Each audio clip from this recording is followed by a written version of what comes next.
Dila semoga yuk Jengkar saking Palenggan ngaturaken matur sembah nuwun kunjuk keluarga Ibu Yatmini ngaturaken sugeng rawuh kunjuk panjenengan Jawa tamu undangan nyambut gawe ayo Duk nyambut gawe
jarane ayo ditumpaki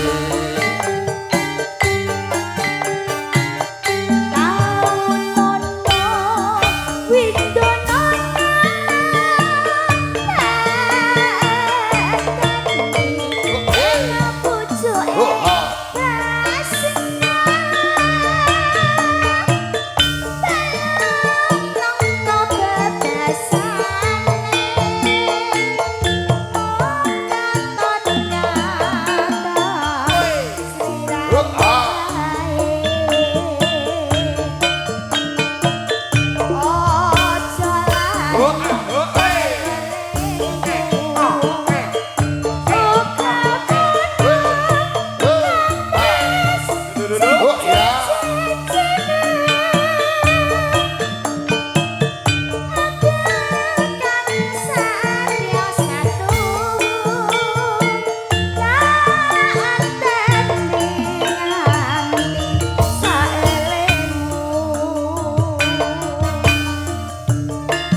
pramuka salam taklim ngaturaken kunjuk panjenengan sedaya para tamu undangan ingkang nembe rawuh. Monggo kula aturi sugeng lenggah sinambi rahapidaran uga unjukan ingkang akan Ibu Yatmini sakeluarga sinambi amirsani campur sari Mega Buana ingkang mijil saking telatah Sukorjo Kecamatan Tujungan Kabupaten Blora Mustika.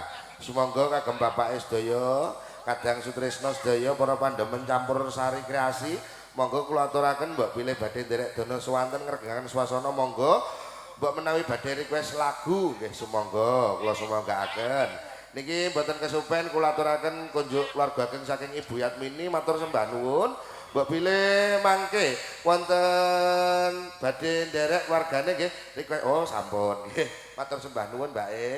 Niki wonten pamundutan ingkang sampun mlebet setunggal egone wong tuwa kalih sabar tiga tali kotang uculi dhewe nggih mengken kula uculi piyambak Mbak. Nah, ingkang kaping sekawan kasunyatan request saking bakul bakso matur sembah nuwun kunjuk kanca-kanca pramuladi nggih niki kadang Karang Taruna